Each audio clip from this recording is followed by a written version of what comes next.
बिहारी लाल की, बोल सियापति रामचंद्र महाराज की।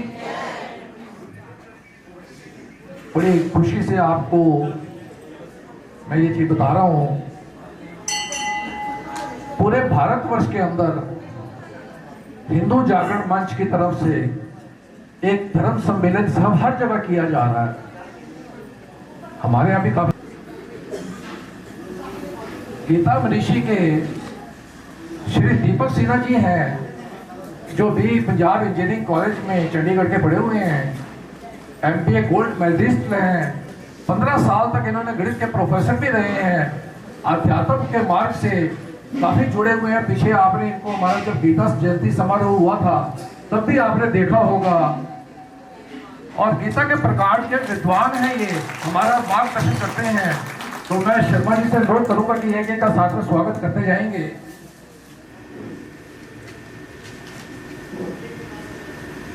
गीता के महान विद्वान श्री दीपक सिन्हा जी, ये हमारे पहले गीता जयंती पे भी आए थे, बहुत सुंदर इन्होंने प्रोग्राम किया था। इनको गीता की बहुत ज्यादा नॉलेज है, बहुत ज्यादा ज्ञान है। मैं चाहता हूं वो ये ज्ञान हमारे साथ भी थोड़ा सा बांटें, ताकि हमें भी थोड़ा सा ज्ञान कुछ प्राप्त हो जाए। तो श्री दीपक सिन्हा जी, इनके लिए जोरदार तालियां हो जाए। श्रोतागणों को तहे दिल से आभार, जो आप लोगों ने अपने धर्म कर्म के कार्यों में रुचि दिखाते हुए अपना कीमती समय निकालकर यहाँ आए। यहाँ एकत्रित होने का मूल भाव, जो आज मैं बहुत कम समय में आप लोगों के साथ शेयर करूँगा, कि गीता भी बाद में सबसे पहले सनातन धर्म की बात करूँगा कि ये सनातन धर्म है क्या, ये हिंदू है क्या, ये हिंदुत्व है क्या। ज़्यादातर युवा पीढ़ी अपने दिमाग में कहीं ना कहीं काल्पनिक पिक्चरों को ग्रहण करके इन शब्दों का गलत मतलब निकाल रही है, और क्योंकि उन्हें वास्तविक ज्ञान इन चीज़ों का नहीं पता, इसलिए शायद उनकी आस्था भी इसमें कम होती जा रही है। लेकिन मैं आपको बहुत सिंपल, बहुत साधारण शब्दों में पहले बताऊंगा ये सनातन धर्म क्या है, इस शब्द का अर्थ क्या है, फिर बताऊंगा कि हम कौन हैं, कि हम हिंदू हैं, पर ये हिंदू शब्द कहाँ से आया, हिंदुत्व कहाँ से आया। फिर इसी कॉन्सेप्ट पे, इसी विचारधारा पे भगवद गीता में कब कब कहाँ कहाँ क्या श्लोक लिखे गए, ये मैं आप लोगों के साथ कोशिश करता हूँ कि बहुत कम से कम समय में आपके साथ चर्चा का विषय बना सकूं। सबसे पहले सनातन का मतलब समझने की कोशिश करें। सनातन का मतलब जिसका न आदि है, जिसका न अंत है, जिसका न जन्म है, जिसका न मरण है, जो कालातीत है। कालातीत मतलब कि काल के बदलने से उसका वास्तविक अर्थ नहीं बदलता, वो सनातन है। सनातन की स्थापना किसी एक व्यक्ति ने नहीं की, ये ऋषियों और मुनियों ने समय समय पे जो अनुभूत किया उसे लिखा, और ये ज्ञान अनुभूति का ज्ञान है, इससे ये ज्ञान और पवित्र हो जाता है। ये किसी अलग अलग प्रकार के धर्मों की बात नहीं करता। इस बात को समझें कि सनातन शुरू कब से हुआ। जब से मानव जाति इस पृथ्वी पर है तब से ये सनातन चल रहा है, और जब तक मानव जाति इस पृथ्वी पर रहेगी और जब तक ये ब्रह्मांड रहेगा तब तक ये धर्म चलता रहेगा। ये अपने आप में ही एक बहुत बड़ी विशेषता है। ये धर्म क्या है, इसमें कौन सा ऐसा ज्ञान है जो भगवद गीता में भी है और जगह जगह पर उन्होंने बताया है कि ये सनातन धर्म क्या है। हर चीज़ के कुछ नियम होते हैं। हम समाज में रह रहे हैं तो हमारे भी कुछ नियम हैं। यदि कोई आदमी उस नियम को तोड़ेगा तो यकीनन उसको कानून अपनी सज़ा देगा। यदि परिवार में भी रहते हैं तो उसके कुछ नियम बना दिए गए हैं, कि आप छोटे भाई हो, बड़े भाई को प्रणाम करो, माता पिता का आदर करो, माता पिता का स्वागत करो। तो ये कुछ एक नियम और शिष्टाचार बनाए गए हैं। उसी तरीके से मानव जाति का जब जन्म हुआ तो वो नियम है कि मानव को जीना कैसे चाहिए, उसकी सोच क्या होनी चाहिए, उसकी आस्था क्या होनी चाहिए। ये कोई हिंदू, मुस्लिम, सिख, ईसाई की बात नहीं कर रहा, ये मानव की बात कर रहा है कि मानव जाति को कैसे जीना चाहिए, क्या चीज़ जीवन में अहम है, क्या चीज़ जीवन में अहम नहीं है। और ये बात मैं नहीं कह रहा, बहुत से ऐसे कोर्ट केसेस हैं जिसमें सुप्रीम कोर्ट की भी जजमेंट आई है कि सनातन धर्म कोई धर्म नहीं है, it's a way to lead the life, कि ये एक जीवन जीने का आयाम है। तो आपको सबसे पहले इस बात पे गर्व होना चाहिए कि हम उस धर्म से संबंध रखते हैं जो विभाजन नहीं सिखाता, जो एकता सिखाता है, जो लिखा गया है सनातन धर्म में, वसुदैव कुटुंबकम। हमने पूरे विश्व को ही एक परिवार माना है और जन कल्याण के लिए हम हमेशा ये बात करते रहते हैं कि ये कल्याण कैसे हो। आजकल कहीं भौतिकवाद में हमारा ये कॉन्सेप्ट विलीन हो रहा है और हम शायद युवा पीढ़ी को समझाने में ये असमर्थ हो रहे हैं कि जीवन क्या है। उन लोगों ने शायद अभी तक ये ज्ञान नहीं हासिल है, इसलिए धन को एकत्रित करना, बिल्डिंगें रखना, गाड़ी रखना, इन्हीं चीज़ों को जीवन मान लिया है। लेकिन जीवन के दूसरे पड़ाव में इसका भी खामियाजा बहुत ज़्यादा भुगतना पड़ जाता है। तो सबसे पहले जो भी ये संचालक हैं उनको मैं तहे दिल से धन्यवाद करता हूँ कि ऐसा एकत्र होकर इन चीज़ों के बारे में ज्ञान देने का जो वो सार्थक प्रयास कर रहे हैं, वो तहे दिल से बधाई के पात्र हैं। यदा ही धर्मस्य ग्लानिर्भवति भारत अभ्युत्थानम धर्मस्य तदात्मानं सृजाम्यहम् धर्म संस्थापनार्थाय संभवामि युगे युगे। भगवान कृष्ण अर्जुन को ये समझाते हैं कि जब जब खारिज कर देती है, इसी तरीके से हमारे जीवन में कौन सा कर्म धर्म की श्रेणी में आता है, कौन सा कर्म अधर्म की श्रेणी में आता है, ये जानने के लिए वास्तव में हमें ग्रंथ और शास्त्र पढ़ने बहुत ज़रूरी हैं। भगवत गीता उनमें से एक ग्रंथ है। भगवत गीता ने ये बताया कि कर्म योग, ज्ञान योग और भक्ति योग, कि आप कर्म करते हुए भी परमात्मा से कैसे योग कर सकते हैं, ये सूत्र भगवत गीता में दिया गया है। कि ऐसा नहीं है कि आप सारा घर परिवार, गृहस्थी और जिम्मेदारियों को छोड़कर कमंडल उठाकर पहाड़ पर चले जाएं तभी परमात्मा आपको मिलेंगे। ये धारणा बिल्कुल गलत है, बिल्कुल गलत है। कर्म योग, कर्म करते हुए आत्मा का परमात्मा से योग कैसे होगा, वो कर्म योग की श्रेणी में आता है। ज्ञान योग, ज्ञान को धारण करके कैसे आत्मा का परमात्मा से संयोग कराना है, वो ज्ञान योग में आता है। ध्यान योग, ध्यान करते हुए आत्मा का परमात्मा से कैसे योग होगा, वो ध्यान योग में आता है। और जब सब ये योग हो जाता है तो अंत में भक्ति योग, जो शरणागति, तो अपने आप ही आप परमात्मा की शरण में जाके बैठ जाते हैं, जब आपको चारों तरफ भगवान ही भगवान नजर आते हैं, दिखाई देते हैं। गीता में एक श्लोक ये भी आता है, जब पूरा ज्ञान दे देते हैं तो भगवान अर्जुन से कहते हैं, सर्वधर्मान परित्यज्य मामेकम शरणं व्रज अहम त्वाम सर्व पापेभ्यो मोक्षयिष्यामि मा शुचः। कि सभी धर्मों का त्याग करके हे अर्जुन एक मेरी शरण में आओ, मैं तुम्हारे सभी पापों का नाश कर दूंगा, डरो मत।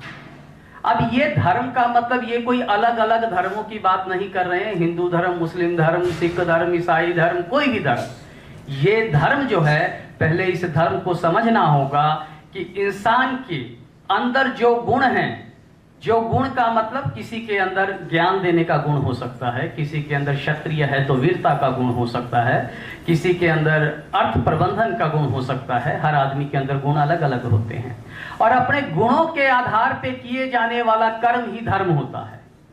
तो इस चीज को समझें, इस धर्म की छवि अपने दिमाग में वो ना लेके आए कि कर्म कांड ही धर्म होता है या पूजा पाठ की ये कोई पद्धति नहीं है। ये तो इंसान को कैसे जीना है, ये उसकी एक सार्वजनिक चेतना है।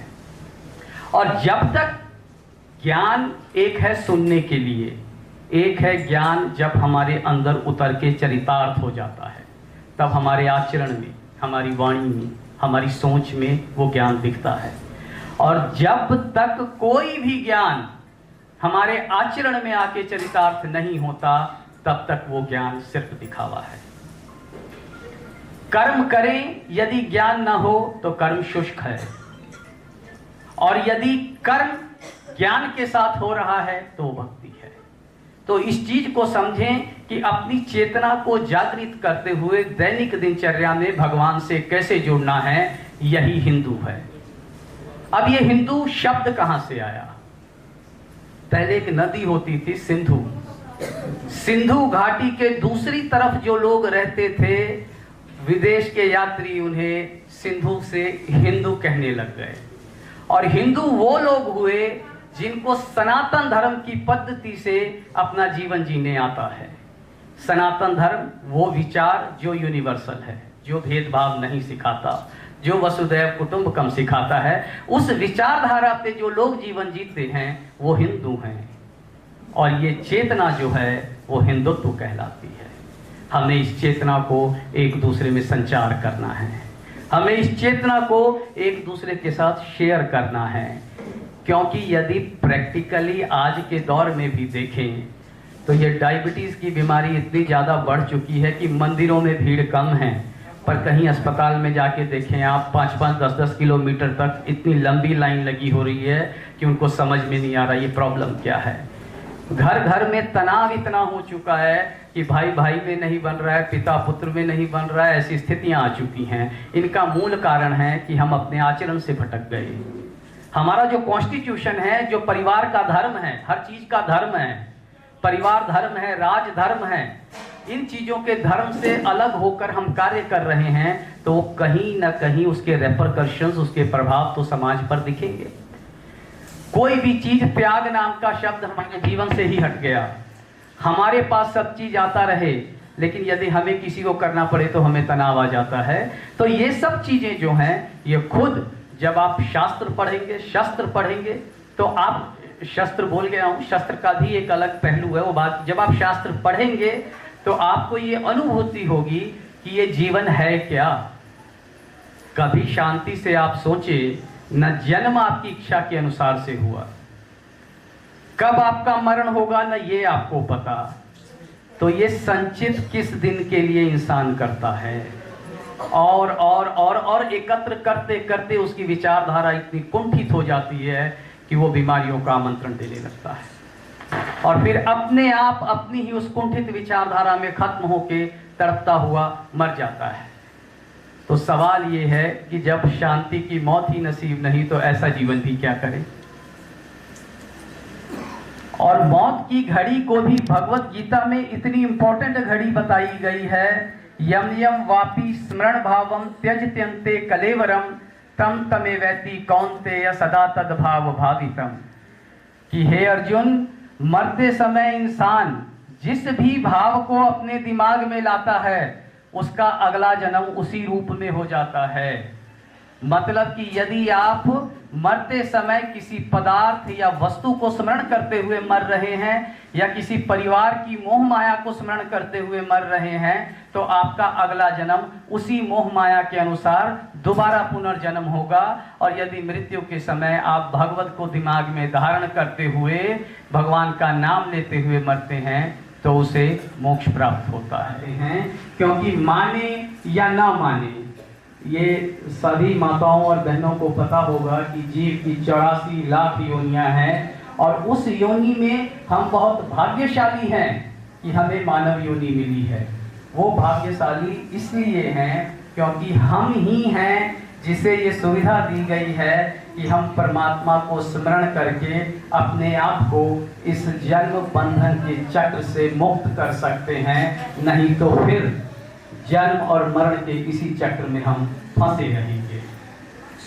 और परमात्मा ये भी कहते हैं कि यदि सारी जिंदगी आपने अपने मन को मुझे साधने में नहीं लगाया तो अंत समय में मैं आपको स्मरण भी नहीं आऊँगा, क्योंकि यदि कोई ये फॉर्मूला बहुत उचित है कि हम अंत में भगवान का नाम लेके मोक्ष ले लेंगे, तो यहाँ पर भी बहुत स्पष्ट क्लैरिफिकेशन है कि सारी जिंदगी आप जो काम करेंगे वही अंत में भी ध्यान में आएगा। धन में हो गई है वो मृत्यु के समय भी धन को ही याद करेगा, और धन को याद करने वाले का उसके अनुसार अगला जन्म होता है। तो भगवान कहते हैं कि अगर सारी जिंदगी आपने कार चलाना नहीं सीखा तो अंत समय में ब्रेक नहीं लगेगी। यानी कि सारी जिंदगी अगर आपने भगवत के नाम को नहीं साधा तो वो अंत समय में याद नहीं आएंगे। इसलिए जब भी समय मिले या अपने मन की एक आदत और प्रवृत्ति बना लें कि मैं आपके साथ बैठ भी रहा हूं तो मेरे अंदर ये भाव आ गया कि ये भगवान का बुलावा है, मंदिर में बैठ रहा हूं, ये भगवान को याद कर रहा हूं। ये एक तरीका है। आप बच्चे को स्कूल भी छोड़ने जा रहे हैं तो ये भगवान का दिया हुआ बच्चा है, ये मुझे खुशी दे रहा है, मैं इसको स्कूल छोड़ के आ रहा हूँ, ये कर्म योग लिखा हुआ है। असंशयम महाबाहो मनोदुर्निग्रहम चलम अभ्यासे तु कौन्तेय वैराग्ये च गृह्यते।